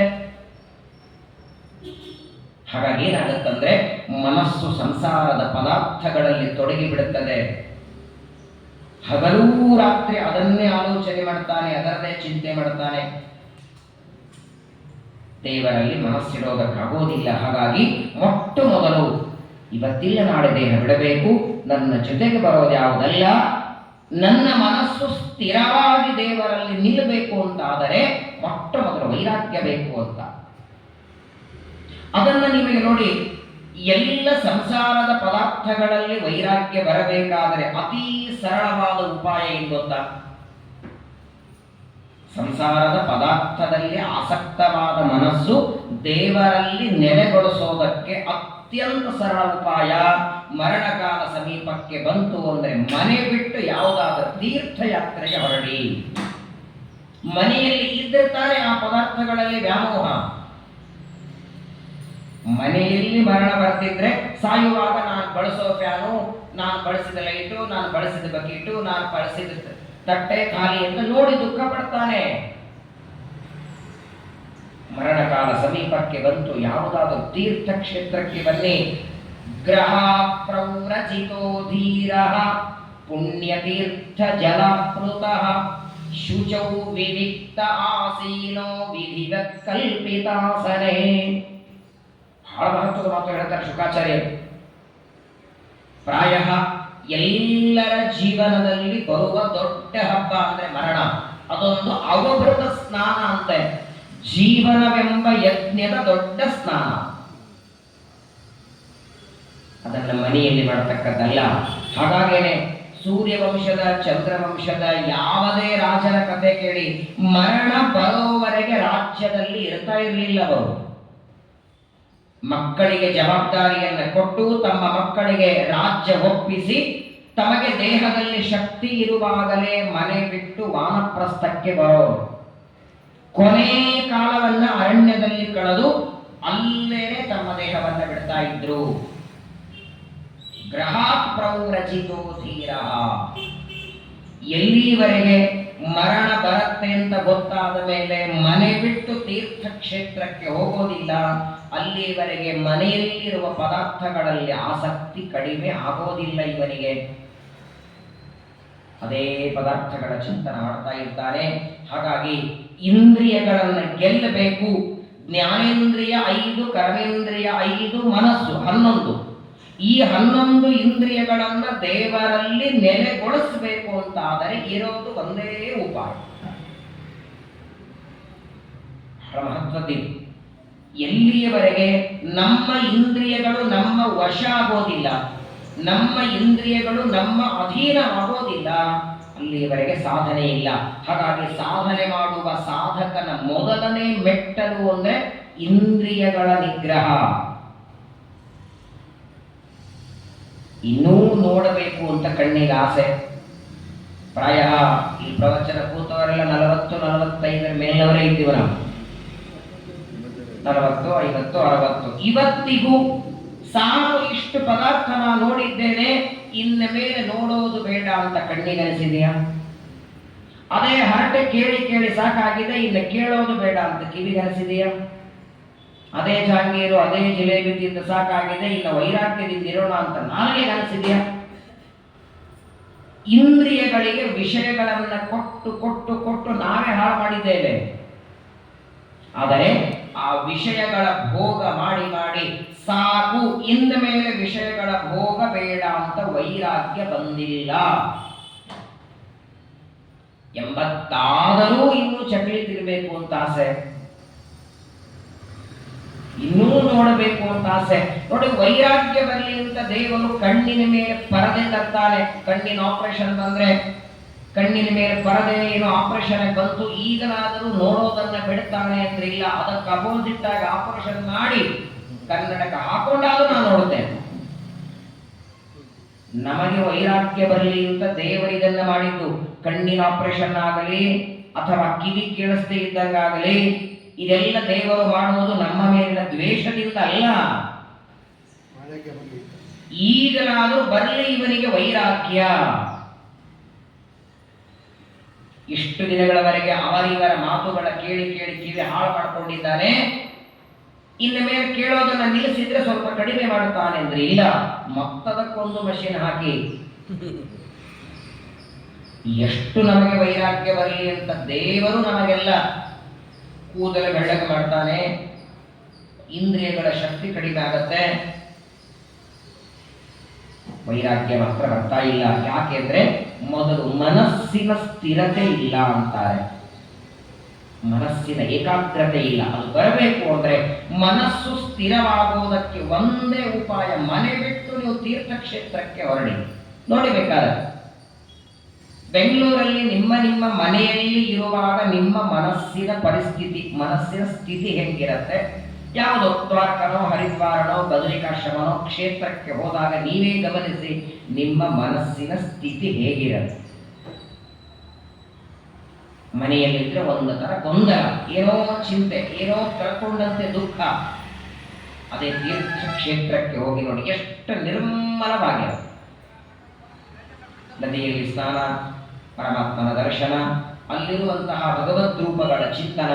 ಹಾಗಾಗೇನೆ ನಮ್ಮಲ್ಲಿ ತೀರ್ಥಯಾತ್ರೆಗೆ ಅಷ್ಟು ಪ್ರಾಧಾನ್ಯತೆ ಕೊಟ್ಟಿದ್ದಾರೆ. ಇದೇ ಭಾಗವತದಲ್ಲಿ ಶುಕಾಚಾರ್ಯ ಹೇಳ್ತಾರೆ. ಹಾಗಾಗಿ ಮರಣಕಾಲ ಸಮೀಪಕ್ಕೆ ಬಂತು, ಸಂಸಾರದ ಪದಾರ್ಥದಲ್ಲಿ ಆಸಕ್ತಿ ಕಡಿಮೆಯಾಗಿ ದೇವರಲ್ಲಿ ಮನಸ್ಸು ಸ್ಥಿರವಾಗಿ ನೆಲೆಗೊಳಿಸೋದಕ್ಕೆ ಮೊಟ್ಟ ಮೊದಲು ಯಾವುದಾದರೂ ತೀರ್ಥಕ್ಷೇತ್ರಕ್ಕೆ ಬರಬೇಕು. ಅಲ್ಲಿ ಬಂದು ಏನ್ ಮಾಡೋದು? ಮನೆಯಲ್ಲಿ ಪದಾರ್ಥಗಳಲ್ಲಿ ಮನಸ್ಸು ಆಸಕ್ತವಾಗತ್ತೆ ಅಂತ ತೀರ್ಥಕ್ಷೇತ್ರಕ್ಕೆ ಬಂದು ಅಲ್ಲಿ ಮತ್ತೆ ಶಾಪಿಂಗ್ ಮಾಡ್ತಾ, ಅಲ್ಲಿ ಮತ್ತೆ ಓಡಾಡ್ತಾ, ಅಲ್ಲಿ ಮತ್ತೆ ತಿರುಗಾಡ್ತಾ ಇದ್ರಲ್ಲ. ತೀರ್ಥಕ್ಷೇತ್ರಕ್ಕೆ ಬಂದಾಗ ಶುಚೌ ವಿವಿಕ್ತ ಆಸೀನು, ಒಂದು ಏಕಾಂತ ಸ್ಥಳ ಹಾಸ್ಕೋಬೇಕಂತ. ನದಿ ದಂಡೆಯಲ್ಲಿ ಏಕಾಂತ ಸ್ಥಳ, ಯಾರು ಬಂದು ಮಾತಾಡಿಸ್ಬಾರ್ದು. ಅಂತಹ ಏಕಾಂತವಾದ ಸ್ಥಳದಲ್ಲಿ ಗೋಮಯದಿಂದ ಮಂಡಲ ಮಾಡಿಕೊಂಡು ಅದರ ಮೇಲೆ ದರ್ಭೆಗಳನ್ನು ಹಾಸಿ ಅದರ ಮೇಲೆ ಎಳ್ಳು ಹಾಕಿ ಅದರ ಮೇಲೆ ತಾನು ಕೂತ್ಕೊಂಡು ಪ್ರಾಣಾಯಾಮವನ್ನು ಮಾಡಬೇಕು. ಇದಿಷ್ಟು ಚೆನ್ನಾಗಿ ಹೇಳ್ತಾರೆ ನೋಡಿ. ಅಂತ್ಯಕಾಲ ಸಮೀಪಕ್ಕೆ ಬಂತು, ಮರಣಕಾಲ ಸಮೀಪಕ್ಕೆ ಬಂತು ಅಂದ್ರೆ ಇಷ್ಟೆಲ್ಲ ಕರ್ಮವನ್ನ ಆ ವ್ಯಕ್ತಿ ದೇಹ ಬಿಡುವುದಕ್ಕೆ ಮೊದಲು ಮಾಡಬೇಕಾದ ಕರ್ಮ ಇದು. ನಮಗೆ ಗೊತ್ತೇ ಆಗೋದಿಲ್ಲ. ಮನೆಯಲ್ಲಿ ಹೋಗ್ತಾನೋ, ಕೋಮಾದಲ್ಲಿ ಹೋಗ್ತಾನೋ, ಹಾಸ್ಪಿಟಲ್ ಹೋಗ್ತಾನೋ, ಊಟ ಆದ್ಮೇಲೆ ಹೋಗ್ತಾನೋ, ಊಟಕ್ಕಿಂತ ಮೊದಲು ಹೋಗ್ತಾನೋ, ಪಂಚ ಉಟ್ಕೊಂಡಾಗ ಹೋಗ್ತಾನೋ, ಪ್ಯಾಂಟ್ ಹಾಕೊಂಡಾಗ ಹೋಗ್ತಾನೋ. ಆದರೆ ಜ್ಞಾನಿಗಳಿಗೆ, ಸಾಧನೆ ಮಾಡಿಕೊಳ್ಳುವ ಏಕಾಂತ ಭಕ್ತರಿಗೆ ಅವರ ಮರಣದ ಸೂಚನೆ ಮೊದಲು ಕೊಡ್ತಾನೆ. ಅವರೆಲ್ಲ ಈ ರೀತಿ ಮಾಡ್ತಾರೆ. ತೀರ್ಥಕ್ಷೇತ್ರಕ್ಕೆ ಬರ್ತಾರೆ, ಉತ್ತಮವಾದ ಗೋಮಯದಿಂದ ಮಂಡಲವನ್ನ ಮಾಡಿಕೊಂಡು ಕೂಡುತ್ತಾರೆ. ಅಲ್ಲಿ ಕೂತ್ಕೊಂಡು ಏನ್ ಮಾಡೋದು? ಪರೀಕ್ಷಿತನಿಗೆ ಶುಕಾಚಾರ್ಯ ಇರ್ತಾರೆ, ಯಾವ ವ್ಯಕ್ತಿ ನಿರ್ಮಲವಾದ ಸ್ಥಳದಲ್ಲಿ, ನೋಡಿ ನಮ್ಮಲ್ಲಿ ಯಾವುದೇ ಕರ್ಮ ಮಾಡಬೇಕಾದ್ರೂ ಎರಡಿರಬೇಕು. ಒಂದು ಮಂಡಲ, ಇನ್ನೊಂದು ಆಸನ. ಇದ್ರ ಎರಡರ ಬಗ್ಗೆ ಕೃಷ್ಣ ಪರಮಾತ್ಮ ಗೀತೆಯಲ್ಲಿ ಹೇಳ್ತಾನೆ. ಊಟ ಮಾಡಬೇಕಾದರೂ ನಮ್ಮ ಎಲೆಯ ಕೆಳಗೆ ಮಂಡಲ ಮಾಡಿರಬೇಕು. ಮಂಡಲಗಳಲ್ಲಿ 3 ತರಹ ಇದೆ: ತ್ರಿಕೋಣ ಮಂಡಲ, ಚೌಕು ಮಂಡಲ, ಗುಂಡು ಮಂಡಲ. ಶ್ರಾದ್ದ ಕರ್ಮಗಳಲ್ಲಿ ನೀವೆಲ್ಲ ನೋಡುತ್ತೀರಿ. ಪಿತೃಗಳಿಗೆ ವರ್ತುಲ, ದೇವತೆಗಳಿಗೆ ಚೌಕು ಮಾಡ್ತೇವೆ. ಒಬ್ಬ ವ್ಯಕ್ತಿ ದೇಹ ಬಿಟ್ಟ ಮೇಲೆ 10 ದಿನದ ಕರ್ಮ ಮಾಡುವಾಗ ಅಲ್ಲಿ ಪ್ರೇತಕ್ಕೆ ಅನ್ನ ಕೊಡುವಾಗ ತ್ರಿಕೋಣ ಮಂಡಲ. ಮಂಡಲ, ಇನ್ನೊಂದು ಪರಿಶೇಚನ, ಇನ್ನೊಂದು ಆಸನ. ಇದು 3 ಇಲ್ಲದೆ ಯಾವುದೇ ಕರ್ಮ ಮಾಡಿ ಆ ಕರ್ಮಕ್ಕೆ ಪ್ರಾಶಸ್ತ್ಯ ಇಲ್ಲ. ಎಲ್ಲದಕ್ಕೂ ಇದೆ. ಜಪ ಮಾಡಬೇಕಾದರೂ ಆಸನ ಮೇಲೆ ಕೂತ್ಕೊಂಡಿರಬೇಕು, ಪೂಜೆ ಮಾಡಬೇಕಾದರೂ, ಪಾರಾಯಣ ಮಾಡಬೇಕಾದರೂ. ಆದರೆ ಆಸನ ಹೇಗಿರಬೇಕು ಅಂತ ಕೃಷ್ಣ ಹೇಳ್ತಾನೆ. ಚೈಲಾಜಿನ ಕುಶೋತ್ತರಂ, ಮೊದಲು ಕೃಷ್ಣಾಜನ, ಅದರ ಮೇಲೆ ಒಂದು ಬಟ್ಟೆ, ಅದರ ಮೇಲೆ ಗರ್ಭೆ, ಅದನ್ನು ಹಾಸ್ಕೊಂಡು ಕೂತ್ಕೊಂಡು ನಿತ್ಯದಲ್ಲಿ ದೇವರ ಪೂಜೆ, ಪಾರಾಯಣ, ಜಪ ಮಾಡಬೇಕು. ಕೃಷ್ಣಾಜನ ಹಾಸಿಕೊಂಡು ಪೂಜೆಗೆ, ಪಾರಾಯಣಕ್ಕೆ, ಜಪಕ್ಕೆ, ಊಟಕ್ಕೆಲ್ಲ. ಊಟನೂ ಒಂದು ವೈಶ್ವಾನರ ಯಜ್ಞ ಅದು. ಹಾಗಾದ್ರೆ ಊಟ ಮಾಡುವಾಗಲೂ ಕೆಳಗಡೆ ಒಂದು ಆಸನ ಹಾಕೊಂಡಿರ್ಬೇಕು, ಒಂದು ಎಲೆ ಹರಿದು ಕೆಳಗೆ ಹಾಕೊಂಡಿರ್ಬೇಕಂತ. ಯಾವುದೋ ಚಾಪೆ ಹಾಕೊಂಡು ಇವಾಗೆಲ್ಲ ಹಾಕಿರ್ತಾರೆ ನೋಡಿ ಊಟಕ್ಕೆ ಆಸನಗಳು. ಊಟ ಮಾಡುವಾಗ ಹಾಕೊಂಡ ಆಸನ ಅದು ಮಾರನೇ ದಿನ ಊಟಕ್ಕೆ ಬರೋದಿಲ್ಲ, ಅದು ವಿಸರ್ಜನೆ ಮಾಡಬೇಕದನ್ನ. ಚಾಪೆ ಹಾಕೊಂಡ್ರೆ 360 ಚಾಪೆ ತರಬೇಕು ದಿನಕ್ಕೊಂದು ವಿಸರ್ಜನೆ ಮಾಡಲಿಕ್ಕೆ. ಎಂಜಲಾಯ್ತದು. ಹಾಗಾಗಿ ಒಂದು ಎಲೆ ಅದು ಊಟ ಮಾಡುವಾಗ ನಮ್ಮ ಕೆಳಗೆ. ಯಾಕೆಂದ್ರೆ ಊಟ ಇದು ಹೊಟ್ಟೆ ತುಂಬುವುದಕ್ಕಲ್ಲ, ಇದೊಂದು ದೊಡ್ಡ ಯಜ್ಞ, ವೈಶ್ವಾನರ ರೂಪಿ ಪರಮಾತ್ಮನ ಪ್ರೀತಿಗಾಗಿ ಮಾಡುವ ಯಜ್ಞ. ಹಾಗಾಗಿ ಆಸನ, ಎರಡನೇದ್ದು ಮಂಡಲ, ಮೂರನೇದ್ದು ಪರಿಶೇಚನ ಎಲ್ಲ ಕರ್ಮಗಳಲ್ಲಿ ಅತ್ಯಂತ ಅಗತ್ಯವಾಗಿ ಮಾಡಬೇಕು. ಯಾವ ವ್ಯಕ್ತಿ ತನ್ನ ಮರಣದ ಸಮಯದಲ್ಲಿ ಆಸನದ ಮೇಲೆ ಸ್ಥಿರವಾಗಿ ಕೂತ್ಕೊಳ್ತಾನೆ, ನೋಡಿ ಹೇಗಿರಬೇಕು? ಎತ್ತರ ಆಸನ ಇರಬಾರದು, ಕೆಳಗೂ ಇರಬಾರದು. ಒಂದು ಬಾರಿ ಆಸನದ ಮೇಲೆ ಕೂತ್ರೆ ಎಡಗಾಲ ಮೇಲೆ ಎತ್ತಿ ಬೆಳಗಾಲ ಕೆಳಗೆ, ಬಲಗಾಲ ಎತ್ತಿ ಬೆಳಗಾಲ ಕೆಳಗೆ, ಒಂದು 20 ಸಲ ಕೆಳಗೆ ಮೇಲೆ ಮಾಡಿದ್ರೆ ಏಕಾಂತತೆ ಬರುತ್ತದ, ಏಕಾಗ್ರತೆ ಬರುತ್ತಾ? ಹಾಗಾಗಿ ಸಾಧಕನ ಮೊದಲನೇ ಮೆಟ್ಟಲು ಅಂದ್ರೆ ಆಸನದ ನಿಗ್ರಹ ಬೇಕು. ಒಂದು ಕಡೆಗೆ ಸ್ಥಿರವಾಗಿ ಕೂತರೆ ಆ ಕೂತ ಆಸನದಿಂದ ಆಚೆ ಈಚೆ ನಮ್ಮ ಮನಸ್ಸು ಹೋಗಿರಬಾರದು. ಸ್ಥಿರವಾಗಿ ಆಸನ ಮೇಲೆ ಕೂತ್ಕೊಂಡು ಆಚಮನ ಮಾಡಿ ಪ್ರಾಣಾಯಾಮ. ಪ್ರಾಣಾಯಾಮದಲ್ಲಿ 3 ಭಾಗ ಇದೆ: ರೇಚಕ, ಪೂರಕ, ಕುಂಭಕ. ಅಭ್ಯಸೇನ್ ಮನಸಾ ಶುದ್ಧಂ ತ್ರಿವೃತ್ ಬ್ರಹ್ಮಾಕ್ಷರಂ ಪರಂ ಮನೋ ಯಚ್ಚೇಚಿತ ಶ್ವಾಸೋ ಬ್ರಹ್ಮ ಬೀಜ ಮನುಸ್ಮರನ್. ಅಕಾರ, ಉಕಾರ, ಮಕಾರ 3 ಸೇರಿದರೆ ಓಂಕಾರ. ಒಟ್ಟಾರೆ ಓಂಕಾರದಲ್ಲಿ 8 ಅಕ್ಷರಗಳಿವೆ. ಆಚಾರ್ಯರು ಕೃಷ್ಣಾಮೃತ ಮಹಾರ್ಣವದಲ್ಲಿ ವಿವರಣೆ ಕೊಡ್ತಾರೆ. ಅಕಾರ, ಉಕಾರ, ಮಕಾರ, ನಾದ, ಬಿಂದು, ಘೋಷ, ಶಾಂತ, ಅತಿಶಾಂತ 8 ಅಕ್ಷರದ ಓಂಕಾರ. ಸಮಗ್ರವಾದ ವೇದಗಳು ಪುರುಷ ಸೂಕ್ತದಲ್ಲಿ. ಪುರುಷ ಸೂಕ್ತ ಭೂಹು ಭುವಃ ತತ್ಸವಿತುರ್ವರೆಣ್ಯಂ ಭರ್ಗೋ ದೇವಸ್ಯ ಧೀಮಹಿ ಧಿಯೋ ಯೋ ನ ಪ್ರಚೋದಯಾತ್ ಅನ್ನುವ ಗಾಯತ್ರಿ. ಅನಂತ ವೇದಗಳ ಸಾರ ಪುರುಷ ಸೂಕ್ತ. ಪುರುಷ ಸೂಕ್ತದ ಸಾರ ತ್ರಿಪಾದ ಗಾಯತ್ರಿ. ಗಾಯತ್ರಿಯ ಸಾರ ಭೂಹು ಭುವಃ ಸುವಃ ಅಂತ ವ್ಯಾರತಿ. ವ್ಯಾರತಿಯ ಸಾರವೇ ಓಂಕಾರ. ಹಾಗಾಗಿ ವೇದವ್ಯಾಸ ದೇವರು ಬ್ರಹ್ಮಸೂತ್ರ ಮಾಡುವಾಗ ಸೂತ್ರದ ಆದಿ ಅಂತ್ಯದಲ್ಲಿ ಓಂಕಾರ ಪಠನೆ ಮಾಡಿ ಅಂತಾರೆ. ಎಲ್ಲ ಸೂತ್ರಗಳ ಆದಿಯಲ್ಲಿ ಅಂತ್ಯದಲ್ಲಿ. ಅದರ ಒಂದು ವೈಶಿಷ್ಟ್ಯ ನೋಡಿ, ಮೊದಲನೇ ಸೂತ್ರದಲ್ಲಿ 2 ಬಾರಿ ಓಂಕಾರ ಹೇಳಬೇಕು. ಓಂ ಓಂ ಅಥಾತೋ ಬ್ರಹ್ಮ ಜಿಜ್ಞಾಸ ಓಂ. ಎರಡನೇ ಸೂತ್ರದಿಂದ ಓಂ ಜನ್ಮಾದ್ಯಸ್ಯ ಯತಃ ಓಂ, ಓಂ ಶಾಸ್ತ್ರಯೋನಿತ್ವಾತ್ ಓಂ, ಓಂ ತತ್ವ ಸಮನ್ವಯಾತ್ ಓಂ, ಓಂ ಈಕ್ಷತೆರ್ನಾಶಬ್ದಂ ಓಂ, ಓಂ ಗೌಣಶ್ಚೇನ್ನಾತ್ಮಶಬ್ದಾತ್ ಓಂ, ಓಂ ತನ್ನಿಷ್ಠಸ್ಯ ಮೋಕ್ಷೋಪದೇಶಾತ್ ಓಂ, ಓಂ ಹೇಯತ್ವಾ ವಚನಾಚ್ಚ ಓಂ. ಎಲ್ಲ ಸೂತ್ರಗಳಲ್ಲಿ ಒಂದೊಂದು ಓಂಕಾರ. ಪ್ರಥಮ ಸೂತ್ರದಲ್ಲಿ ಮಾತ್ರ 2 ಬಾರಿ. ಯಾಕೆ ಅಂತ ಆಚಾರ್ಯ ಕಾರಣ ಕೊಡ್ತಾರೆ. ಶ್ರವತ್ಯನುಕೃತಂ ಬ್ರಹ್ಮ ಪರಸ್ತಾಚ್ಚ ವಿಶಿರಿಯತೆ. ಓಂಕಾರವನ್ನ ಪಠನ ಮಾಡದೆ ಸೂತ್ರಗಳನ್ನ ಅಲ್ಲ, ಯಾವ ಮಂತ್ರ ಪಠನ ಮಾಡಿದರೂ ಈ ಮಣ್ಣಿನ ಮಡಿಕೆ ಇನ್ನು ಹಸಿ ಮಡಿಕೆ ಇರುತ್ತೆ, ಕೆಂಡದಲ್ಲಿ ಸುಟ್ಟಿರಲ್ಲ. ಅಂಥ ಮಡಿಕೆಯಲ್ಲಿ ಹಾಕಿದ ನೀರು ಹೇಗೆ ಸೋರಿ ಹೋಗುತ್ತೆ ನೋಡಿ, ಹಾಗೆ ಓಂಕಾರ ಪಠನ ಮಾಡದಿದ್ರೆ ಪುಣ್ಯ ಸೋರಿ ಹೋಗುತ್ತೆ ಅಂತ. ದೇವರಿಗೆ ರಾಮ, ಕೃಷ್ಣ, ವೇದವ್ಯಾಸ, ಹಯಗ್ರೀವ, ಧನ್ವಂತರಿ ಅನಂತ ಹೆಸರುಗಳಿರುವ ಹಾಗೆ ಓಂ ಅಂತ ಒಂದು ಹೆಸರಿದೆ ದೇವರಿಗೆ. ಓಂಕಾರದಿಂದ ದೇವರು ಕರೆಯಲ್ಪಡ್ತಾನೆ. ಆದರೆ ಈ ಓಂಕಾರ ಯಾರು ನಾವು ನೀವು ಇಟ್ಕೊಳ್ಳೋ ಹಂಗಿಲ್ಲ ಹೆಸರನ್ನ. ಯಾಕೆಂದ್ರೆ ಓಂ ಅಂತ ಯಾಕೆ ಕರೀತಾರೆ ದೇವರನ್ನ? ಯಾವುದೇ ಒಂದು ಶಬ್ದದಿಂದ ದೇವರನ್ನ ಕರಿಬೇಕಾದ್ರೆ ನಮ್ಮಲ್ಲಿ ಯೋಗ ರೂಢಿ ಅಂತ 2 ಇರುತ್ತೆ. ರೂಢಿಯಿಂದ, ಈಗ ಘಂಟಿ ಅನ್ನೋದು ರೂಢಿಯಿಂದ ಇದರಲ್ಲಿ ಕರೆದದ್ದು. ಫ್ಯಾನ್ ಅಂದ್ರೆ ಇದು, ಲೈಟು ಅಂದ್ರೆ ಇದು. ಪ್ರಪಂಚದೊಳಗೆ ಯಾವುದೇ ಶಬ್ದ ಕರೆದಾಕ್ಷಣ ಫ್ಯಾನ್ ಎಲ್ಲಿದೆ ಅಂದಾಕ್ಷಣ ಅದನ್ನು ತೋರಿಸ್ತೇವೆ. ಹಾಗಾದ್ರೆ ಇದನ್ನ ಫ್ಯಾನು ಅಂತ ಅದಕ್ಕೆ ಹೆಸರಿಟ್ಟವ್ರು ಯಾರು? ನಮ್ಮ ಮಕ್ಕಳಿಗೆಲ್ಲ ಹೆಸರಿಡೋದಕ್ಕೆ ನಾಮಕರಣ ಮಾಡ್ತೀವಲ್ಲ, ತೊಟ್ಲಾಗ ಹಾಕಿ. ಹಂಗೆ ಇದನ್ನ ತೊಟ್ಲಿಗೆ ಹೋಗಿದ್ರ ನೀವು? ಇದನ್ನ ಫ್ಯಾನು, ಇದನ್ನ ಮೈಕು, ಇದನ್ನ ಲೈಟ್, ಇದಕ್ಕೆಲ್ಲ ಹೆಸರಿಟ್ಟವ್ರು ಯಾರು?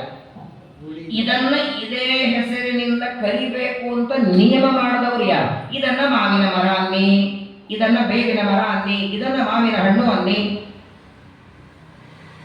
ಪ್ರಪಂಚದಲ್ಲಿ ನೋಡುವ ಎಲ್ಲಾ ಪದಾರ್ಥಗಳನ್ನ ಇದೇ ಶಬ್ದದಿಂದ ಕರಿಬೇಕು ಅಂತ ನಿಯಮ ಮಾಡಿದ್ಯಾರು?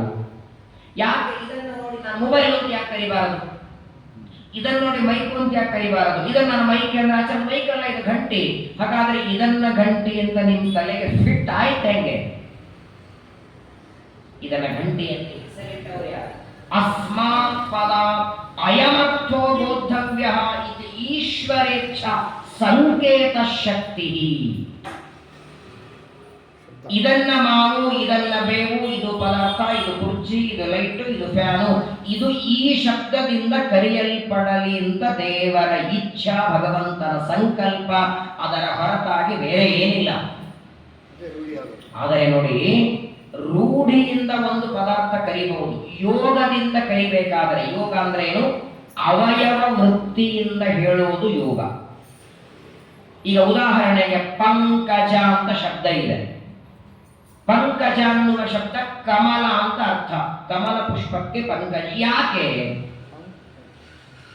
ಪಂಕಜ ಅಂದ್ರೆ ಕಮಲ ಅಂತ ಅರ್ಥ? ಯಾಕೆ ಅಂದ್ರೆ ಮೊದಲು ಪಂಕ ಅಂದ್ರೆ ಕೆಸರು. ಪಂಕೆ ಕೆಸರಿನಲ್ಲಿ ಜ ಹುಟ್ಟುತ್ತದೆ. ಇದೇನಿದೆ ನೋಡಿ, ಕೆಸರಿನಲ್ಲಿ ಹುಟ್ಟುತ್ತದೆ, ಆದ್ದರಿಂದ ಪಂಕಜ. ಇದನ್ನೇನಂತಾರೆ? ಅವಯವ ವೃತ್ತಿ. ಇದರಿಂದ ಯೋಗ. ಹಾಗಾಗಿ ನಾವು ದೇವರನ್ನ ಕರೆಯುವಾಗ ಯಾವುದೇ ಹೆಸರು ಕರೀರಿ, ರಾಮ. ಯಾಕೆ ದೇವರನ್ನ ರಾಮ ಅಂತ ಕರೀತಾರೆ? ನಮಗೆ ಯಾವುದು ಹೆಸರಿಟ್ಟಿರ್ತಾರಲ್ಲ ಆ ಹೆಸರಿಗೂ ನಮಗೂ ಸಂಬಂಧವೇ ಇರಲ್ಲ. ನಾವಿಟ್ಟುಕೊಂಡ ಹೆಸರಿಗೂ ಅದಕ್ಕೂ ಸಂಬಂಧವೇ ಇರಲ್ಲ. ಶೇಷಶಾಹಿ ಅಂತ ಒಬ್ಬ ವ್ಯಕ್ತಿ ನಮ್ಮ ಮನೆಗೆ ಬಂದಿದ್ರು. ಒಂದು ಅರ್ಧ ಗಂಟೆ ಮಾತಾಡಿದ ಮೇಲೆ ಅವರು ಎದ್ದು ಹೋಗುವಾಗ ಆಚಾರ್ಯ ಮತ್ತೆ ಬರ್ತೇನೆ ಅಂದ್ರು. ನಿಮ್ಮ ಹೆಸರು ಹೇಳಿಲ್ಲ ಅಂದೆ. ಶೇಷಶಾಹಿ. ಸಂತೋಷ. ಹೆಸರೇನು? ಶೇಷಶಾಹಿ. ಅದಕ್ಕೆ ಅರ್ಥ ಏನು? ಶೇಷಶಾಹಿ ಶಬ್ದಕ್ಕರ್ಥೇನು? ಶೇಷ ಹಾವು, ಅದರ ಮೇಲೆ ಶಾಹಿ ಅಂದ್ರೆ ಮಲಗುವವ. ಇವನು ಶೇಷಾಯಿ ಅಂತ ಹೆಸರಿಟ್ಕೊಂಡಿದ್ದಾರೆ. ಇವನು ಹಾವಿನ ಮೇಲೆ ಮಲಗೋದು ಬೇಡ, ಬೆಡ್ರೂಮ್ ಅಲ್ಲಿ ಹಾವು ಹೋಗಿದೆ ಅಂದ್ರೆ 3 ದಿನ ಒಳಗೆ ಹೋಗಲ್ಲ. ನಿನ್ನೆ ರಾತ್ರಿ ನಿಮ್ ಬೆಡ್ರೂಮ್ ಅಲ್ಲಿ ಒಂದು ಹಾವು ಹೋಗಿದೆ ಅಂತ ಸುಳ್ಳು ಹೇಳಿದ್ರು 3 ದಿನ ಒಳಗೆ ಹೋಗಲ್ಲ. ಹಾವಿನ ಮೇಲೆ ಮಲಗೋದು ಬಿಡಿ, ಆದ್ರೆ ಹೆಸರೇನು? ನಮಗೂ ನಮ್ಮ ಹೆಸರಿಗೆ ಸಂಬಂಧವೇ ಇಲ್ಲ. ಜೋರಾಗಿ ಫ್ಯಾನ್ ಹಚ್ಚಿದ್ರೆ ಹಾರು ಹೋಗ್ತಾನೆ, ತೆಳ್ಳಗಿರ್ತಾನೆ. ಇಡೀ ದೇಹ ಸೇರಿಸಿದ್ರೆ 3.5 kg ಇರ್ತಾನೆ. ಹೆಸರು ಮಾತ್ರ ಭೀಮಸೇನ ಅಂತ ಇಟ್ಕೊಂಡಿರ್ತಾನೆ. ನಮ್ಮ ಹೆಸರುಗಳಿಗೂ ವೈಯಕ್ತಿಕ ವ್ಯಕ್ತಿಗೂ ಆದ್ರೆ ದೇವರ ಹಾಗಲ್ಲ. ರಾಮ ಆನಂದ ಪೂರ್ಣನಾದದ್ದರಿಂದ ರಾಮ, ಅನಂತ ಜೀವರಾಶಿಗಳ ಪಾಪವನ್ನ ಎಳಿತಾನೆ ಆದ್ದರಿಂದ ಕೃಷ್ಣ. ವೇದಗಳಿಂದ ಗೋ ಅಂದ್ರೆ ವೇದಗಳು, ವಿಂದ ಅದರಿಂದ ಹೊಗಳಲ್ಪಡ್ತಾನೆ ಆದ್ದರಿಂದ ಗೋವಿಂದ. ಚ್ಯುತಿ ಅಂದರೆ ನಾಶ ಇಲ್ಲದವನು ಆದ್ದರಿಂದ ಅಚ್ಯುತ. ಅರ ಅಂದ್ರೆ ದೋಷ, ನಾರ ಅಂದ್ರೆ ಗುಣ, ಅದಕ್ಕೆ ಅಯನ ಗುಣಪೂರ್ಣ ಆದ್ದರಿಂದ ನಾರಾಯಣ. ನಮ್ಮ ಉತ್ತರಾದಿ ಮಠದ ರಘುತ್ತಮ ತೀರ್ಥರ ಶಿಷ್ಯರು ವೇದೇಶ ತೀರ್ಥರು, ಅವರ ಶಿಷ್ಯರು ಯಾದವಾರ್ಯರು, ಯಾದವಾರ್ಯರ ಶಿಷ್ಯರು ಶ್ರೀನಿವಾಸ ತೀರ್ಥರು. ಅವರು ನಾರಾಯಣವೆಂಬ ಶಬ್ದಕ್ಕೆ 72 ಅರ್ಥಗಳು ಬರೆದಿದ್ದಾರೆ. ಯಾಕೆ ದೇವರನ್ನ ನಾರಾಯಣ ಅಂತ ಕರೀತಾರೆ ನೋಡಿ. ಶ್ರೀಮದಾಚಾರ್ಯರ 37 ಸರ್ವಮೂಲ ಗ್ರಂಥಗಳಲ್ಲಿ ಮಂಗಲಾಚರಣೆಯಲ್ಲಿ ಎಲ್ಲಾ ಗ್ರಂಥಗಳ ಪ್ರಾರಂಭದಲ್ಲಿ ಆಚಾರ್ಯರು ನಾರಾಯಣ ಅಂತ ಶಬ್ದ ಇಟ್ಟರು. ಯಾಕೆ ಕೇಶವ, ಅಚ್ಯುತ, ಅನಂತ, ಗೋವಿಂದ, ಮಾಧವ ಬೇಕಾದಷ್ಟು ಹೆಸರಿದೆಯಲ್ಲ. ಆಚಾರ್ಯರಿಗೆ ನಾರಾಯಣ ಎಂಬ ಶಬ್ದ ಬಹಳ ಸೇರುತ್ತದೆ. ಹಾಗಾಗಿ ಅನುವ್ಯಾಖ್ಯಾನದಲ್ಲಿ ನಾರಾಯಣಂ ನಿಖಿಲ ಪೂರ್ಣ ಗುಣೈಕ ದೇಹಂ ಅಂತಾರೆ. ಬ್ರಹ್ಮಸೂತ್ರ ತತ್ವಪ್ರಕಾಶಕ ಭಾಷ್ಯದಲ್ಲಿ ನಾರಾಯಣಂ ಗುಣೈಸರವೈ ಅಂತಾರೆ. ತಾತ್ಪರ್ಯನಿರ್ಣಯದಲ್ಲಿ ನಾರಾಯಣಾಯ ಪರಿಪೂರ್ಣ ಗುಣಾರ್ಣವಾಯ ಅಂತಾರೆ. ನಾರಾಯಣೋ ಗಣ್ಯಗುಣೋ ನಿತ್ಯೈಕ ನಿಲಯಾಕೃತಿ ಅಂತಾರೆ. ಎಲ್ಲ ಗ್ರಂಥಗಳಲ್ಲಿ ಪರಮಾತ್ಮನಿಗೆ ನಾರಾಯಣ. ಹೇಗೆ ಅನಂತ ಗುಣಪೂರ್ಣನಾದದ್ದರಿಂದ ನಾರಾಯಣ, ಆನಂದ ಪೂರ್ಣನಾದದ್ದರಿಂದ ರಾಮ, ಪಾಪಗಳನ್ನು ಎಳೆದಾಕ್ತಾನೆ ಆದ್ದರಿಂದ ಕೃಷ್ಣ, ಹೀಗೆ ಬೇರೆ ಬೇರೆ ಶಬ್ದಗಳಿಂದ ಕರಿತೇವೆ ನೋಡಿ. ಹಾಗೆ ದೇವರನ್ನ ಓಂ ಅಂತ ಒಂದು ಹೆಸರಿದೆ. ಯಾಕೆ ದೇವರನ್ನ ಓಂ ಅಂತ ಕರೀತಾರೆ? ಅನಂತ ಗುಣಗಳು ಪರಿಪೂರ್ಣ ಮಟ್ಟದಲ್ಲಿ ಯಾರಲ್ಲಿ ಉಂಟೋ ಅವನು ಮಾತ್ರ ಓಂಕಾರದಿಂದ ಕರೆಯಲ್ಪಡಬೇಕು. ಬ್ರಹಂತೋ ಹಿ ಅಸ್ಮಿನ್ ಗುಣಾಃ. ವೇದವ್ಯಾಸದೇವರು 18 ಪುರಾಣಗಳ ಪ್ರಾರಂಭದಲ್ಲಿ ಮಂಗಲಾಚರಣೆ ಮಾಡಿದ್ದಾರೆ. ಮಹಾಭಾರತ ಪ್ರಾರಂಭದಲ್ಲಿ ನಾರಾಯಣ ಸುರಗುರು ಅಂತ ಮಂಗಲಾಚರಣೆ ಮಾಡುತ್ತಾರೆ. ಮತ್ತು ಎಲ್ಲಾ ಗ್ರಂಥಗಳಲ್ಲಿ ಮಂಗಲಾಚರಣೆ ಮಾಡಿ ಬ್ರಹ್ಮಸೂತ್ರದ ಆದಿಯಲ್ಲಿ ಮಂಗಲಾಚರಣೆ ಮಾಡೇ ಇಲ್ಲಲ್ಲ. ಡೈರೆಕ್ಟ್ ಆಗಿ ಅಥಾತೋ ಬ್ರಹ್ಮ ಜಿಜ್ಞಾಸ. ಎಲ್ಲಾ ಗ್ರಂಥಗಳಲ್ಲಿ ಮಂಗಲಾಚರಣೆ ಮಾಡಿದ ವ್ಯಾಸರು ಯಾಕೆ ಮಾಡಲಿಲ್ಲ ಅಂತ ಪ್ರಶ್ನೆ ಬಂದ್ರೆ, ಆ ವೇದವ್ಯಾಸ ದೇವರು ಮಂಗಲಾಚರಣೆ ಮಾಡಿದ್ದಾರೆ ಅಂತ ಶ್ರೀಮದ್ ಆಚಾರ್ಯರು ಟೀಕಾಕೃತ್ಪಾದರು ಸುಧಾದಲ್ಲಿ ಹೇಳ್ತಾರೆ. ಸೂತ್ರದ ಆದಿಯಲ್ಲಿ ಓಂಕಾರ ಇಟ್ಟಿದ್ದಾರೆ, ಸೂತ್ರದ ಆದಿಯಲ್ಲಿ ಅಥ ಶಬ್ದ ಇಟ್ಟಿದ್ದಾರೆ. ಆ ಅಥ ಶಬ್ದ ಮಂಗಲ ಅಂತ ಅರ್ಥ ಹೇಳುತ್ತೆ. ಯಾಕೆ ಹೇಳ್ತಿದ್ದೇನೆಂದ್ರೆ, ಓಂಕಾರ ಇದು ಯಾರ್ಯಾರು ಹೆಸರಿಟ್ಕೊಳ್ಳೋದಲ್ಲ ನೋಡಿ. ನಮ್ಮ ನಿಮ್ಮ ಮಾನವರಲ್ಲಿ 1, 2, 4 ಗುಣ ಇರುತ್ತೆ. ಯಾರಿಗಾದ್ರೂ ಸಹಾಯ ಮಾಡುವ ಗುಣ ಇರುತ್ತೆ, ಏನೋ ಕಾರ್ಯಕ್ರಮ ಮಾಡಿದ್ರೆ ಎದ್ದು ಬಡಿಸೋದೊಂದು ಗುಣ ಇರುತ್ತೆ, ಎಂಜಿನಗೋ ಮಾಡೋದೊಂದು ಇರುತ್ತೆ. 3, 4 ಗುಣ ನಮ್ಮಲ್ಲಿ. ದೇವರಲ್ಲಿ ಅನಂತ ಗುಣಗಳು ಮಾತ್ರವಲ್ಲ, ಒಂದೊಂದು ಗುಣನೂ ಅನಂತ. ಈಗ ಆನಂದ ಅಂತ ಒಂದು ಗುಣ ಇದೆ. ಆನಂದವೆಂಬ ಗುಣ ನಮ್ಮಲ್ಲೂ ಇದೆ, ದೇವರಲ್ಲೂ ಇದೆ. ಆದರೆ ನಮ್ಮಲ್ಲಿ ಇರುವ ಆನಂದಕ್ಕೆ ಅಂತ್ಯ ಇದೆ, ಕೊನೆ ಇದೆ. ದೇವರಲ್ಲಿರುವ ಆನಂದ ಅನಾದಿ, ನಿತ್ಯ, ಶಾಶ್ವತ. ಯಾವುದೋ ಪದಾರ್ಥದಿಂದ ಬಂದ ಆನಂದ ದೇವರದಲ್ಲ. ಹಣ್ಣು ತಿಂದಾಗ ಆನಂದ, ಹೊಸ ಬಟ್ಟೆ ಹಾಕೊಂಡಾಗ ಆನಂದ, ಯಾರೋ ಇಷ್ಟ ಮಿತ್ರರು ಬಂದ್ರೆ ಅವರ ಜೊತೆಗೆ ಮಾತಾಡಿದ್ರೆ ಆನಂದ. ನಮಗಾಗುವ ಆನಂದ ಒಂದು ಪದಾರ್ಥದಿಂದ ಹುಟ್ಟುತ್ತದೆ, ನಾಶವಾಗತ್ತೆ. ದೇವರ ಆನಂದ ಹಾಗಲ್ಲ, ಅನಾದಿ ನಿತ್ಯ. ಆದ್ದರಿಂದ ಅವನನ್ನು ಆನಂದ ಪೂರ್ಣ ಅಂತ ಕರೆಯುವುದು. ಜ್ಞಾನ, ಆನಂದ, ಇಚ್ಛಾ, ಶಕ್ತಿ, ತೇಜಸ್ಸು, ಪರಾಕ್ರಮ, ಔದಾರ್ಯ, ವೀರ್ಯ, ಸೌಂದರ್ಯ, ಪ್ರಾಗಲ್ಭ್ಯ ಇವೆಲ್ಲ ಗುಣಗಳು ಪರಿಪೂರ್ಣ ಮಟ್ಟದಲ್ಲಿ ಯಾರಲ್ಲಿ ಉಂಟೋ ಅವನನ್ನ ಓಂ ಅಂತ ಕರಿ. ಹಾಗಾಗಿ ಅಂತ್ಯಕಾಲದಲ್ಲಿ ಗೋಮಯದಿಂದ ಮಂಡನ ಮಾಡಿಕೊಂಡು ಮಂಡನದ ಮೇಲೆ ಕೂತ್ಕೊಂಡು ಓಂಕಾರವನ್ನು ಹೇಳಿ ಅಂತಾರೆ. ಅಭ್ಯಸೇನ್ ಮನಸಾ ಶುದ್ಧಂ ತ್ರಿವೃತ್ ಬ್ರಹ್ಮಾಕ್ಷರಂ ಪರಂ.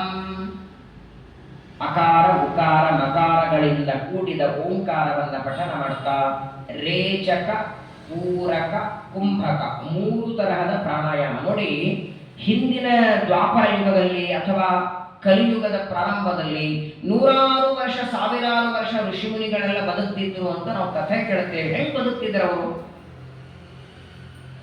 ಇವತ್ತು ನಾಳೆ 2ನೇ ಏಕಾದಶಿನೇ ತುಂಬಾ ಕಷ್ಟ.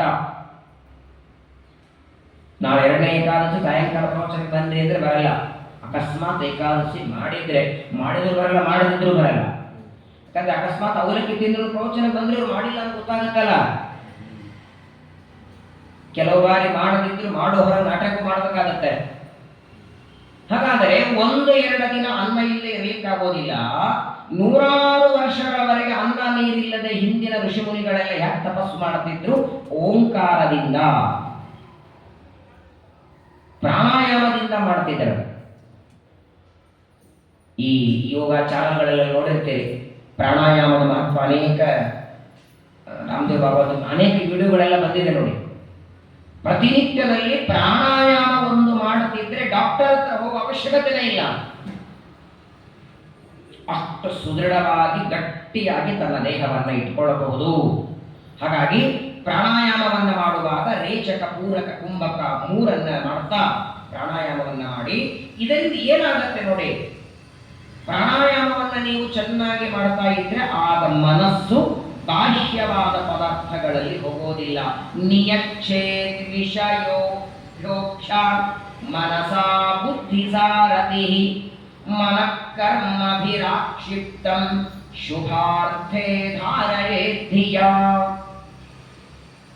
ಊಟಕ್ಕೆ ಕೂತ್ಕೊಂಡಿದ್ರಿ, ಇವತ್ತು ಏಕಾದಶಿ ದ್ವಾದಶಿ, ಊಟ ಕೂತ್ಕೊಂಡಿದ್ರಿ, ನಿಮ್ಗೇನೋ ಪದಾರ್ಥಗಳು ಬಡಿಸ್ತಿದ್ದಾರೆ, ಊಟ ಮಾಡ್ತಿದ್ರೆ ಆ ಪದಾರ್ಥಗಳ ಚೆನ್ನಾಗಿದೆಯೋ ಇಲ್ವೋ ಅನ್ನುವ ಜ್ಞಾನ ಯಾವಾಗತ್ತೆ? ಕೇವಲ ನಾಲಿಗೆಯಿಂದ ತಿಂದ ಮಾತ್ರಕ್ಕಲ್ಲ, ಮನಸ್ಸು ಅಲ್ಲೇ ಇರಬೇಕು. ಮನಸ್ಸು ಎಲ್ಲೋ ಸಂಚಾರ ಮಾಡ್ತಿದೆ, ನೀವು ಮಾತ್ರ ಕೂತಿದ್ದೀರಿ. ಹೇಗಿದ್ದೀರಿ ಸಾರು? ಅಯ್ಯೋ, ಲಕ್ಷ ಕೊಟ್ಟಿಲ್ಲಪ್ಪ, ಊಟ ಮಾಡಿಬಿಟ್ಟೆ. ಇದೇ ಲಕ್ಷ ಕೊಟ್ಟಿಲ್ಲ ಅಂತೀವಿ ನೋಡಿ, ಮನಸ್ಸು ಅಲ್ಲಿ ಇರಲಿಲ್ಲ. ನಿಮ್ಮ ಮುಂದೆನೆ ಒಬ್ಬ ವ್ಯಕ್ತಿ ಓಡಾಡ್ತಿರ್ತಾನೆ, ಯಾವುದೋ ಮದುವೆಗೆ ಹೋಗಿರ್ತೀರಿ, ನಿಮ್ಮ ಮುಂದೆ ಓಡಾಡ್ತಿರ್ತಾನೆ, ನೀವು ಅವ್ರ ಕಡೆ ನೋಡಿರಲ್ಲ. ಮದುವೆ ಎಲ್ಲ ಮುಗಿದು 1-2 ದಿನ ಆದ್ಮೇಲೆ ಅವ್ರು ಭೇಟಿ ಆದಾಗ, ಏನ್ರಿ ಮೊನ್ನೆ ಮದುವೆಗೆ ನೀವು ಬರಲೇ ಇಲ್ಲಲ್ಲ? ಅಯ್ಯೋ, ನಿಮ್ ಮುಂದೆ ಓಡಾಡ್ತಿದ್ದೆ, ಬಾಗಿಲಲ್ಲಿ ನಿಂತು ಲಕ್ಷ ಕೊಡಲಿಲ್ಲ, ನಾನು ಬೇರೆ ಕಡೆ ನೋಡ್ತಿದ್ದೆ. ಹಾಗಾದ್ರೆ ಮನಸ್ಸು ಇನ್ನೆಲ್ಲೋ ಹೋದರೆ ಕಣ್ಣಿನಿಂದ ನೋಡ್ಲಿಕ್ಕಾಗಲ್ಲ. ಮನಸ್ಸಿನ ಸಹಾಯ ಇಲ್ಲದೆ ಕಿವಿಯಿಂದ ಕೇಳಲಿಕ್ಕಾಗೋದಿಲ್ಲ, ನಾಲಿಗೆಯಿಂದ ರಸಜ್ಞಾನವಿಲ್ಲ. ಎಲ್ಲ ಇಂದ್ರಿಯಗಳಿಗೆ ಮನಸ್ಸಿನ ಸಹಕಾರ ಬೇಕು. ಅದಕ್ಕೆ ಮನಸ್ಸನ್ನ ರಾಜ ಅಂತ ಕರೆದಿದ್ದ.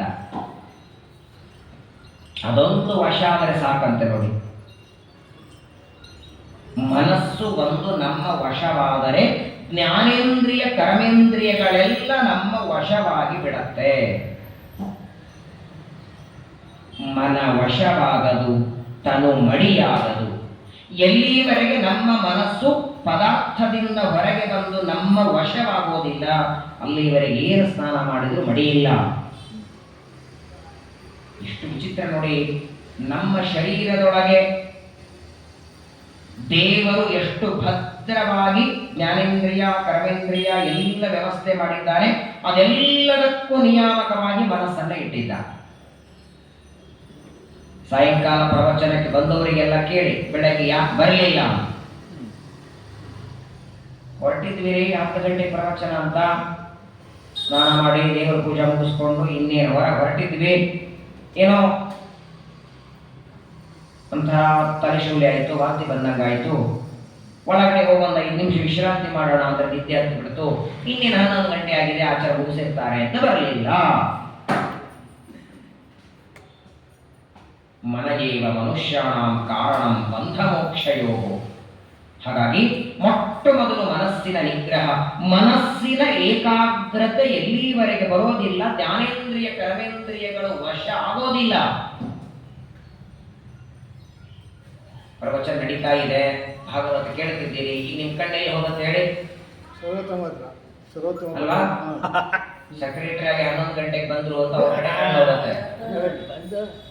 ವಾಸ್ತವಿಕವಾಗಿ ನಡೀತಾ ಇದ್ದದ್ದು ಪ್ರವಚನ, ಆದರೂ ಕಣ್ಣು ಆ ಕಡೆ ಹೋಯಿತು, ಮನಸ್ಸು ಯಾಕಂದ್ರೆ ಮನುಷ್ಯನ ವಿಚಿತ್ರ ಸ್ವಭಾವ, ತಾತ್ಕಾಲಿಕವಾಗಿ ಪದಾರ್ಥಗಳಲ್ಲಿ ಮನಸ್ಸು ತೊಡಗಿ ಬಿಡುತ್ತದೆ, ಇಂದ್ರಿಯಗಳೆಲ್ಲ ಆಟೋಮೆಟಿಕ್ ಹೋಗಿ ಬಿಡುತ್ತದೆ.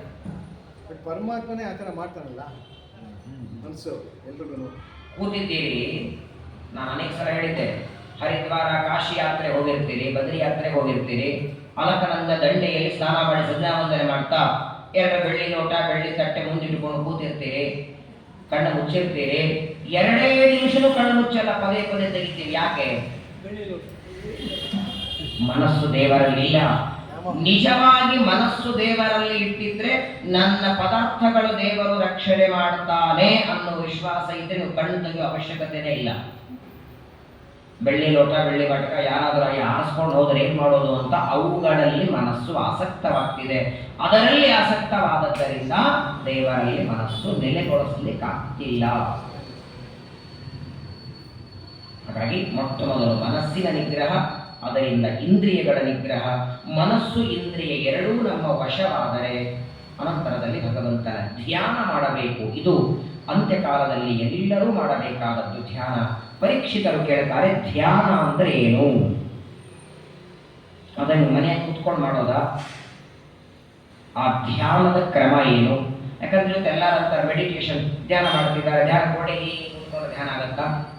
ಧ್ಯಾನ ಅಂದ್ರೆ ಏನು? ಅದನ್ನ ಮಾಡುವ ಕ್ರಮ ಹೇಗೆ? ತಲೆಯಿಂದ ಪಾದದವರೆಗೆ ಸಂಪೂರ್ಣ ಧ್ಯಾನ ಮಾಡಬೇಕೋ, ಒಂದೊಂದು ಅವಯವ ಧ್ಯಾನ ಮಾಡಬೇಕೋ?